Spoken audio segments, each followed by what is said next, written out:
Hey guys, what's going on? It's Eli, back with another review video, and that's right, part 3, the third and final part of my review of Season 1 of Lord of the Rings of Power. I know. Yeah, finally, part 3, and before you say anything, I strongly recommend, for those of you that have not seen parts 1, 2 of my review of Season 1, go to the playlist of my Lord of the Rings reviews, Lord of the Rings, Hobbit / anything Middle-earth, and so on. Yeah, go watch those, and before you watch this, and yeah, so...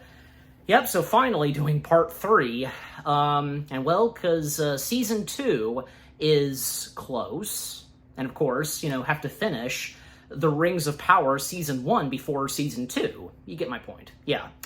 Yeah, so quick recap on, the first 5 episodes of Season 1. Well, sadly, because with the first 5 episodes, and I know that I gave positive stuff on the first 5 episodes, and I've been feeling that the first season of The Rings of Power was doing all right. I mean, I understand to the fans, the Lord of the Rings fans, everybody else, how they feel on how they felt on Season 1, I should say, and well, by the last 3 episodes, and especially with episode 6, I think that's when things started to look better for the show. I mean, yeah, especially episode 6 was considered so far the best in the Lord of the Rings series. Yeah. So, yeah, and of course, now that I've finally watched the last 3 and have finished Season 1 entirely, I'm caught up now and until Season 2. Yeah, I won't deny, because Episode 6, pretty good. Yeah, that was a pretty good one. And I really feel that the last 2 after the 6th episode, I feel those were pretty good too, and how, well, because the very early beginnings of what happens on Middle-earth, and the beginning of, like, say, Sauron, Mordor, and the 11 rings, the rings that are made for each of, the living beings of Middle-earth, from the elves, the dwarves, and the one ring to rule them all, which would be given to Sauron. Yeah. So, yeah, I'm glad to see that, so far, the Rings of Power has been doing okay, and, yeah, even, like, seeing some, reactors on YouTube reacting to these episodes. From what I can tell, I think they've been, and I'm sure as though they've been enjoying, they've enjoyed Season 1, so, yeah. Alright, but enough said. So, getting into the last 3 episodes, well, of course, starting with Episode 6, called Eowyn, if I'm saying that right, I don't know, maybe. And you can let me know if I am saying that right, because you know me sometimes, but anyways. Description / the story. Yeah. Eowyn, the Song of Victory. Yeah, the Song of Victory. That's what it is taken up by the orcs as Adar's plan for the Southlands finally falls into place. His army marches on Orstineth, some names in fantasy and science fiction, they can be difficult to pronounce. With Halbrand's help, Eldil and Isildur must try to save the day. Yeah, so with Episode 6, again, this was by far, and so far, the best episode of The Rings of Power, and, with Season 1. And like I said, yeah, this was a pretty good one, because, yeah, just what Episode 6 had to offer, with the story in Episode 6, and with the action, the fighting, and what happens with the villagers, and, what the Rings of Power has been doing so far and with Season 1, just cutting back to, different batch of characters, what's going on with them. They don't come together, at least for now, not all of them. And it's just like what the Lord of the Rings movies were doing, because, starting with the Fellowship of the Ring, everybody was together, but then at the end of Fellowship, and from there on, they would technically split their ways. But no, I mean, still, just making their way and to defeat the Eye of Sauron and to end this evilness and so on. So that's what I like. What the Rings of Power is doing, because characters that are not together yet, that are, different things happening to them. Yeah. So yeah, and, again, because, the characters that appear in this episode, well, once again, young Gladrol being played by Morfydd Clark. Yeah. There's, Isildur Maxium Baldry, if I'm getting that right. And Halbrand, Charlie Vickers, Captain, Elendil, Lloyd Owen, and Queen Regin Myrrell, I think I got that right, Sathina Ada Robinson, if I got the middle name right. Yeah, so again, what goes on in episode 6, again, with the villagers and, them trying to stop the orcs and being led by Adar, and Adar, still being played by Joseph Maui, if I'm getting that right. And, because what happens to them, and, Arendire, he has something, and, they're technically going after him because he holds something that they're searching for, and them trying to, take down Adar and the army of orcs, at times they're succeeding, but, at a certain point, they start to lose to the orcs and so on.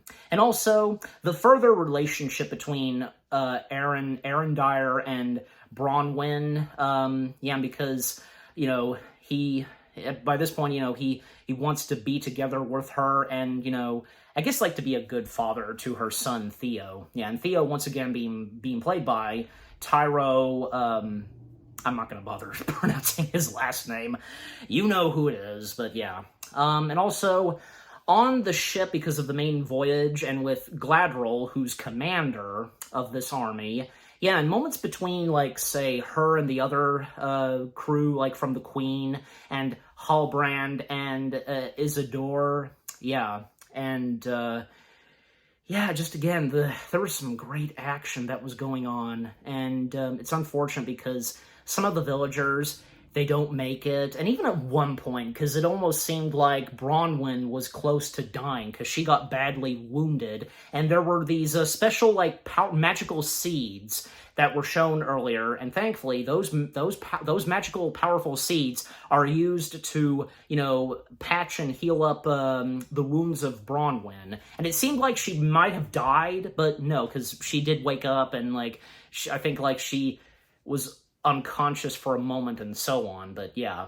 And, thankfully, because Commander Gladrol, the Queen, and the Captain and such, they arrive and they do help out the villagers, and, and of course, Gladrol helping out a fellow elf, because Arendire is an elf, of course, so them taking down the orcs, and Adar is held captured. Well, he almost did escape, because, there was one moment where, they were totally outmatched by Adar and the orcs, and what they were searching for, well, Theo stepping in, and he tells them where it is. It's, hidden under the ground, the floor and such, and he only did that because, so, he would not let his mother die. That's understandable, but still, what he was doing. And this weapon that they were seeking, Adar. And at one point, Adar did try to escape with the weapon, but thankfully Gladrol, and with, Isildur behind Gladrol, because they capture Adar and he's held hostage. Isildur was this close to killing Adar, but, Gladrol telling him not to, and so on. And that one sequence between Gladrol and Adar, pretty good, because Adar claims that he killed Sauron, but she doesn't believe him. And you know what? She was this close to killing Adar as well. But thankfully, because Yeah, Captain Elendil, he stepped in and, told Gladriel not to do so. Well, actually, I mean, yeah, it was Isildur, I think, yeah, that did that. So, but one slice, like, of the neck did she get. I mean, thankfully it wasn't deep, but still, and also Treadwell, yeah, because I believe, yeah, because Treadwell. Especially with certain fantasy stuff like this, it's hard to remember which specific character, but yeah, I think Treadwell, because Treadwell, working alongside with Adar and the orcs, and actually, almost forgot to mention this, because during battle, they realized, and when they did at first take down the first batch of orcs, well, little did they realize, and when they discover behind those masks, the armor and such, the helmets, they realized that they killed their own kind. Like, that was interesting. If I'm correct, because, like, some of them, like, joined the evil side, but yeah. Yeah, and also because at one point Isildur is, cited as king of the Southlands, and even Arendire, consults with Theo, because Theo just, not just feeling guilty with what happened and giving that weapon what it was that Adar was seeking, but, just with so much pain and loss, but, Arendire reassuring him and so on. And, at one point, right at the end of the episode, Treadwell, basically does something, because Adar had Treadwell do something early on, and we see that Treadwell uses a dagger or something, and basically unleashing water, and causing, the water to, travel by stream, but also the water makes its way directly to a volcano. And yeah, volcano, what do you think at first? because we know, of course, there's a volcano. Well, could it possibly be that specific volcano? Well, until I get there, because the water, a buttload of water, goes down in the volcano and causing a huge eruption, and basically causing where the villagers are at, burning down those villager homes and so on. And there was a moment where Gladriel, she is just calmly staring at the incoming smoke and so on, and she lets it hit her. Jeez, because I think, because it is established in the next episode that she feels guilty and so on, but yeah. Overall, because episode 6, that was a pretty good episode, with what was going on, and with, good action, and some good intenseful moments, emotional moments, need I go on. Yeah, I'm glad to see that, there was an episode of Season 1 that did very well. Because, this isn't the first time that some shows, like The Rings of Power, how they are received, who says they can't have maybe, 1 or 2 good episodes? Do you know what I mean? I think it's obvious. All right, so with episode 6 out of the way, episode 7, The Eye. Yeah. Okay, description / the story. The survivors of a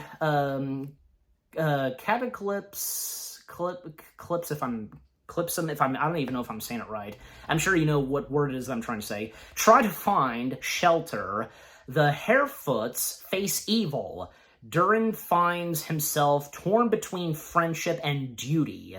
Adar thinks of a new name. Okay, so that's what's in the description / the story. So getting into episode 7, The Eye.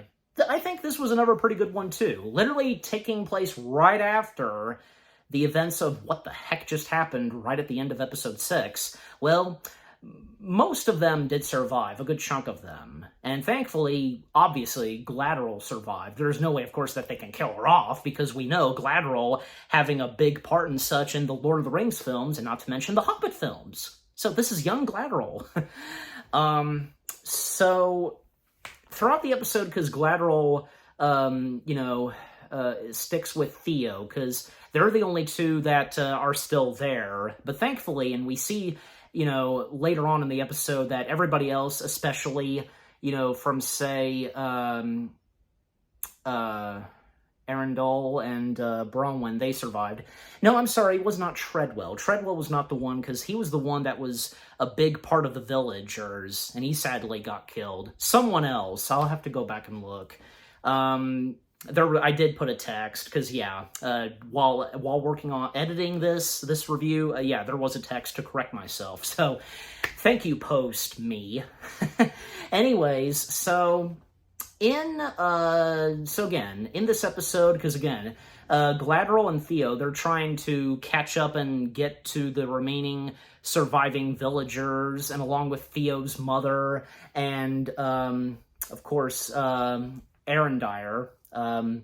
But not just that, but also coming back to the Harefoots, because, we didn't see them in the last episode, but now we see them in this. And what's going on with the Harefoots and the Stranger? Yeah, because of course the Stranger being played by Daniel Wayman, and of course the Harefoots, like there's Poppy and Nori, and and there's also Sadek Burrows. At one point, because the Stranger is trying to speak with a tree and trying to grow life, as I recall, yeah. But things go wrong with the tree, and the Stranger, disembarking for a while, to hopefully find something else, I guess, and because of the tree and trying to produce more, fruit and veggies, and, well, of course, mainly apples. But thankfully, we see later on that the tree that the Stranger tried to speak to actually did work, because there's one shot where when the Stranger disembarks for a while, we see a yellow flower blooming. And then, of course, a little later on, we see that the tree has produced apples, so they don't longer have to worry about less apples, and now they'll get more apples. Okay, but also coming back to the surviving villagers, and thankfully the queen survived, but it is believed at first that possibly it seems like the captain's son got killed, sadly it seems as though, yeah. More on Gladriel and Theo, because, just being the two of them and them trying to proceed, and there's some good dialogue between both of them, and Gladriel giving Theo advice and so on, and even at one point, because when they rest for the evening, and before, when the first sign of sunlight is shown, they would proceed on. Well, Gladriel talking to Theo, because the mentionings of her brother, her husband, Tomb, whom she lost, as we all know, and even at one point, because, all that great talk between them is interrupted when some orcs pop up, and Theo was this close to unleashing his sword, but, Gladriel quick enough to stop him from getting it out, and the orcs almost hearing the sound of a sword, investigating, and all that one orc was, smelling and sensing was the smell of ashes, yeah. And also, not only do we come back to the Harefoots in this episode, but also the dwarves, and, because, once again, having King Durin III being played by Peter Mullen, Princess Diza, if I'm getting that right still, Sophia Nomviti, and Elrond, the elf, Robert Arameo, if I'm getting that right too, and Prince Durin, the fourth, the fourth, sorry, the fingers. Because, good, conversations between Elrond and Durin, but, King Durin, because just completely just clinging to the past, and as it's established later on between, his son and his son's wife and so on, and just not just liking Prince Durin's elf friend. And even there's one important thing that, because in season 1, and until the end of the episode, when they use some of it, It's called Mithril, and basically, Mithril is supposedly this powerful magical stuff, and it also makes the 11 rings. Like, yeah, as this source material infused with the magic of the Silmarils that is so dangerous to mine. Yeah. Yeah, because Mithril can basically help, bring life to, nature and with the trees and stuff like that. And, because at one point, and to speed things up, because Elrond and the prince, they discover something that's behind a wall of rocks, them trying to see, and because of the Milrith, but unfortunately, the king stepping in and, just basically boots the elf out of the kingdom and so on, and is not pleased with his son. Again, just the king just clinging to the past and not changing ways and between, dwarves and elves and so on, and yeah, it sadly gets out of hand between father and son, and the king just, flat out saying to his son, saying that he has betrayed his own kind, which no, and Durin, his son, basically tells his father that he's the one that's betraying his kind and so on. Yeah, and even his wife consulting with him and setting him straight about his father and one day he will rule the kingdom and so on. And yeah, because he'll be able to do his ways and, do good things. Yeah, so, and with the surviving villagers and what goes on with them, I think by this point, yeah, because the queen, I think, yeah, she got blinded, yeah, so she's blind by this point, and, yeah, eventually, and to speed things up still, because Galadriel and Theo, they eventually find the location of where the survivors are at, and Theo reuniting with his mother, as well as Arendire, and because Galadriel returning and having a little bit of a conversation with the Queen, and because it feels like, yeah, things get a little out of hand. Also, Isildur, he survived, and still being, praised as the king of the Southlands. And for the Barefoots, well, because, again, because it seemed as though that it worked. The tree that the stranger was speaking to, yeah, producing apples. But something bad is about to happen to the Barefoots, as well as with the stranger. Well, and because Nori, she was going to, go find the stranger and to let the stranger know. And then these, three mysterious, creepy ladies, they just, they are a bit creepy. And they're, obviously, and yeah, as when we come to the next episode, it turns out that they're in search for the stranger, and well, because the Barefoot's coming face to face with those three creepy ladies, and they basically burn and destroy the Barefoot's homes. Yeah, so that's unfortunate.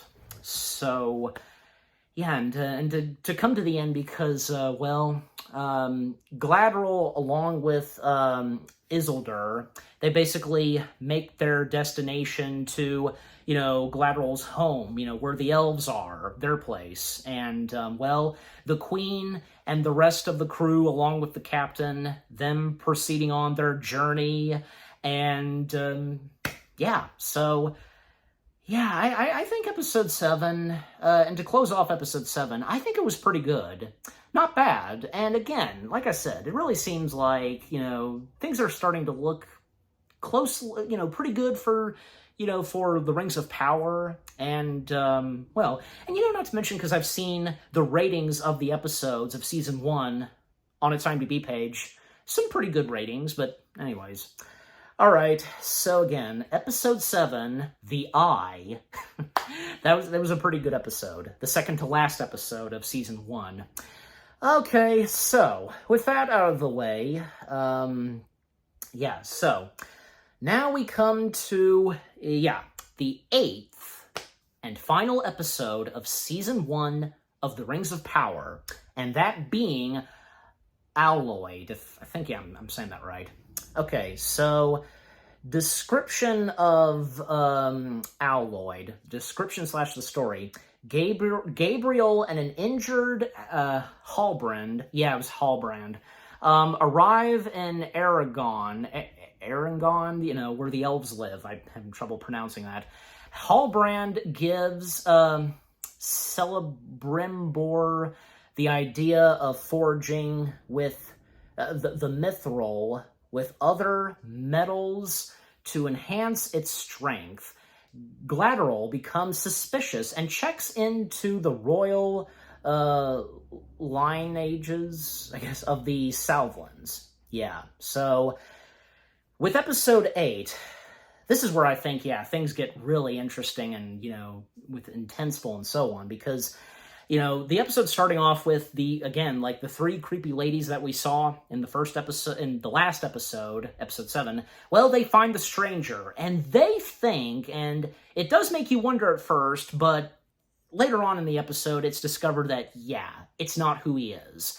They think that the stranger, and by calling him, supposedly, his real name, Sauron. Could the stranger be Sauron? Well, like I said, thankfully, and, that's not the case, because they mistakenly thought he was Sauron. Nori Brandyfoot, as well as, her mother and her bestie, Poppy, as well as Sadoc, the Black Harefoot, tagging along with Nori to find the stranger, and to go ahead and, to talk more about that, because, eventually, they do find the stranger, and, because at one point, they can see that the stranger is tied up, them trying to free the stranger, but Nori's mother, which that being, Marigold Brandyfoot, she discovered that the stranger was somewhere else, like, she, found the stranger on the ground, and it turns out the stranger that was tied up is not the actual stranger, and it's a trap, clearly, because early on, one of the 3 creepy ladies tricked the stranger into thinking that it was Nori. So they can be masters of disguises and pretending to be, whom it is, and because a little fight that happens between the 3 creepy ladies and with the Harefoots. Even at one point, the eldest, Sadoc, he unfortunately got stabbed, and it makes you think at first that probably he did get killed right away, but no, thankfully, he is all right, even because he pops out, surprisingly, and he stabs one of their foots. Oh, yeah.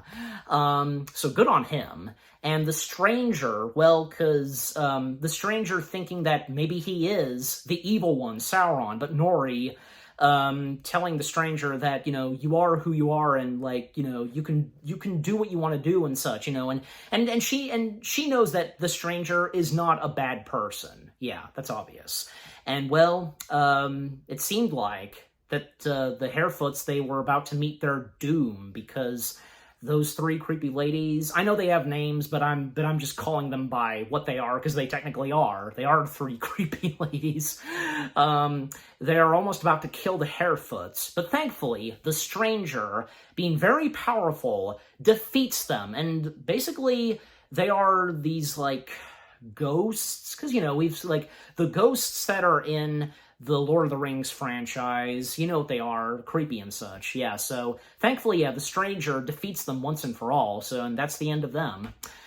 And coming back to, say, the other characters, again, Gladriel and Halbrand, they make their way to, where the elves live, and, and Elrond, because he also returned by this point, and also Lord Celebrimbor, if I'm getting his last name right, played by Charles Edwards.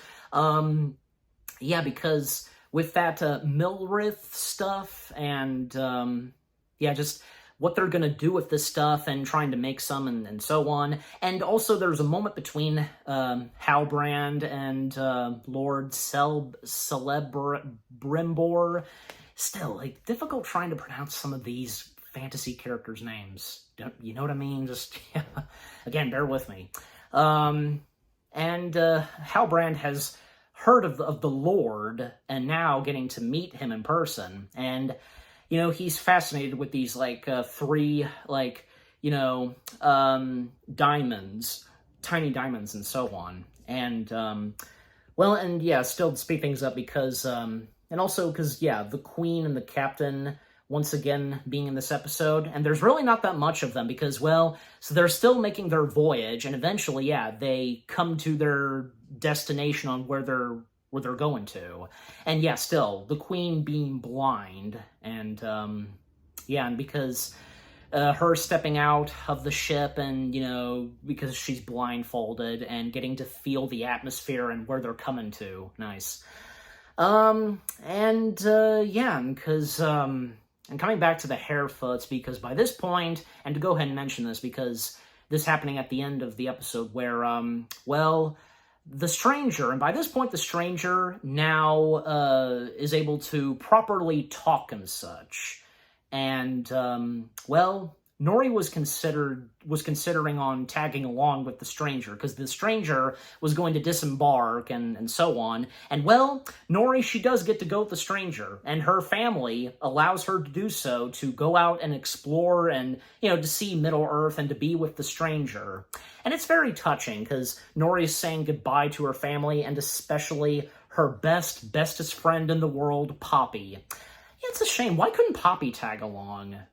I don't know, because, in my opinion, I don't know, because it's their friendship, I guess a little bit similar, say, with Frodo and Sam, because Sam's sticking with Frodo throughout the entire journey. So, if you get what I'm saying, take that for example. So, if only they could have done it with this, Poppy tagging along with her and with the Stranger, but, again, very emotional when they say their goodbyes. And unfortunately, because for Sadok, he sadly died because of the wounds that, when he was stabbed, and it was very severe.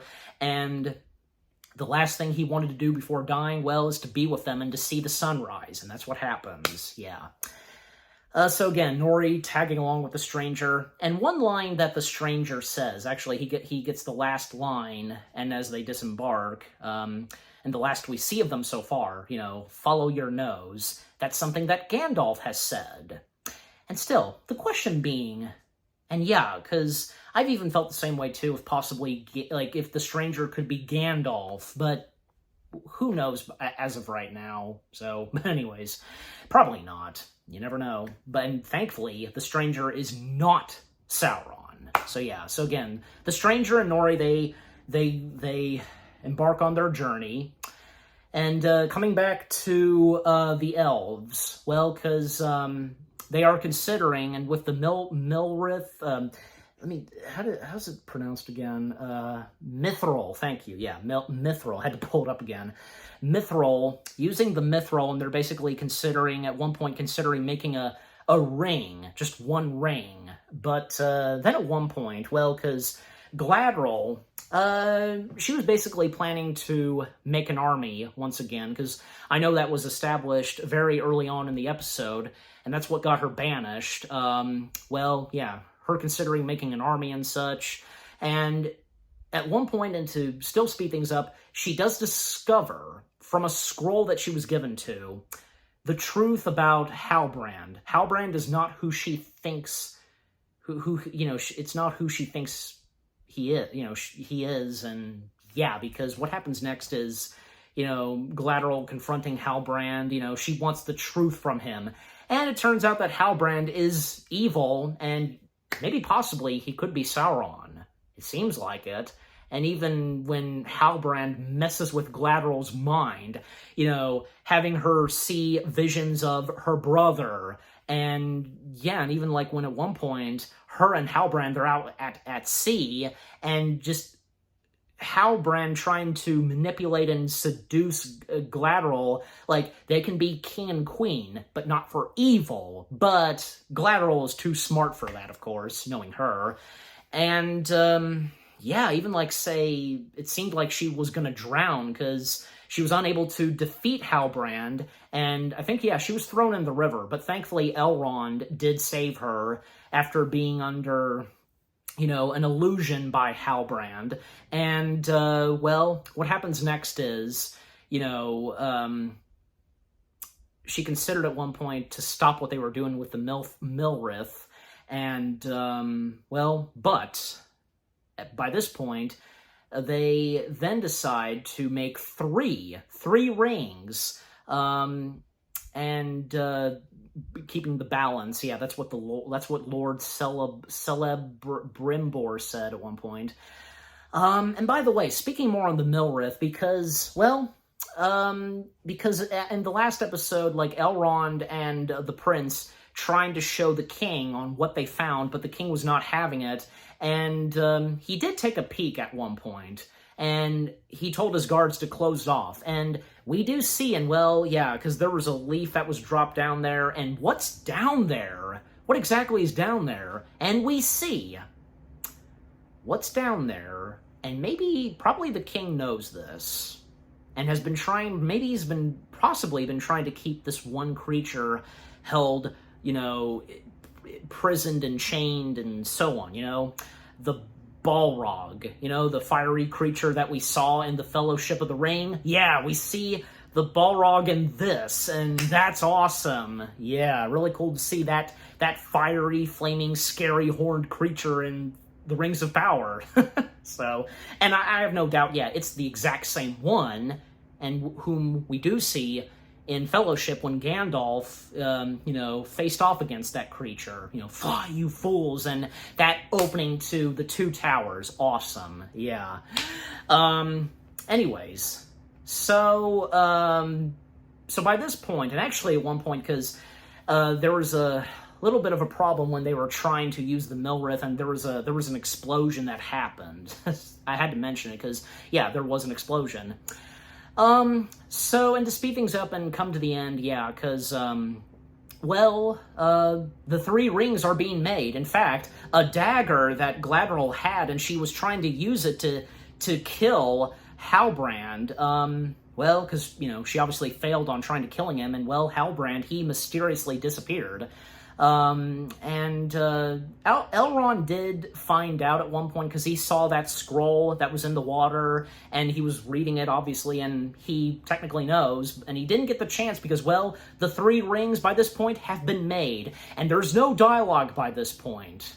And because kind of similar to Star Wars, how near the end of the Star Wars movies, there's no dialogue. And that's what the ending to Season 1 of The Rings of Power does. Nice. And it does depend on the mood and what's going on. And with this, so again, the three rings are made, and because that's the thing. When the rings were made, 11 of them and so on, there were only 3 for the elves, and as it's established in the opening of the Fellowship. So, the 3 rings are made, and one of the last things we see is Halbrand. And, because of what happened in episodes 6 and 7, the Southlands were basically burned because of the volcano. The Southlands became Mordor. Yeah. So, now we officially have Mordor. And Halbrand just staring off, in the distance, staring at the volcano, and because now this one location of Middle-earth is now called Mordor, and, Halbrand, he was never the king of the Southlands. So, Also, one more mentioning of Theo, because at one point, Gladriel made Theo and called him a soldier. So nice on Theo becoming a soldier. And yeah, again, just the ending to episode 8, that was pretty good. And how we get a pretty good song, and basically describing and kind of, well, technically spoiling, the Fellowship of the Ring. Like, the rings were made for so-and-so, but okay, we've seen the Lord of the Rings movies by now before seeing this show, right? So we know, of course. I just remember watching one of the reactors' reactions to the 8th and final episode. You're spoiling, but obviously they're joking. I mentioning the Real Rejects. I watched their reaction to episode 8. Obviously, again, they were joking, like, you're spoiling, but obviously all of us have seen the Lord of the Rings movies, and that also goes for the Hobbit films, before the Rings of Power came out. Season 1, of course. So yeah. And it never fails that we would always have some pretty good singing and good songs in anything Lord of the Rings. Lord of the Rings never disappoints. One of the things that Lord of the Rings never disappoints is good songs and good singing. Beautiful singing, and I think in this, pretty well done. Yeah, that was pretty good, and a cool way to end it off, and well, because what we're going to be expecting in Season 2. Yeah. So, now we've come to the end of Season 1, finally. Yeah, Season 1 of The Lord of the Rings, The Rings of Power. Yeah, a rough start, for sure. Yeah, that's a fact. It sadly was a rough start, but again, as I feel, and maybe you guys would feel the same way too, by episode 6, I think things started to look better for the show, and things were starting to look pretty good. And yeah, because I think the last 3 episodes, episodes 6, 7, and 8, they were some pretty good last episodes of the first season. Yeah, because episode 6, Uden, again, if I am saying that right, episode 7, The Eye, and episode 8, Aloyd, they were pretty good. The stories that were in those 3 episodes, what they had to offer, and, and of course leading up to what happens at the very end of Season 1, and what we're going to expect in Season 2, yeah, really good. So, yeah, I'm glad to see that seems like so far things are looking kind of good for the show, and because of what was at the end of Season 1, the first season of The Rings of Power, and yeah, just overall, the last 3 episodes of Season 1, I think were some pretty good ones. And I'm giving Season 1,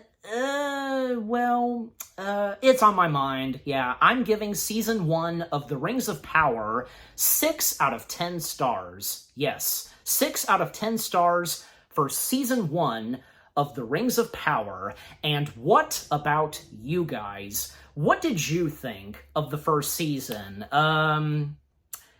Did you, I'm sure you all pretty much felt as though that, yeah, the first season not doing so good, but up until episode 6, yeah, I'm sure a lot of you enjoyed episode 6. So yeah, which episode did you enjoy? Which one was your favorite? Any of you looking forward to Season 2 and, from seeing the trailers and so on, do you think things are looking kind of good for The Rings of Power and until Season 2?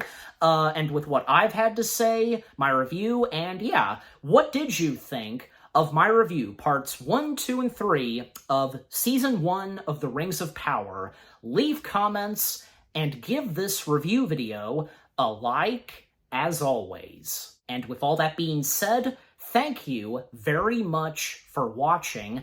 I hope you guys enjoyed the 3rd and final part, my review of Season 1 of The Lord of the Rings, The Rings of Power.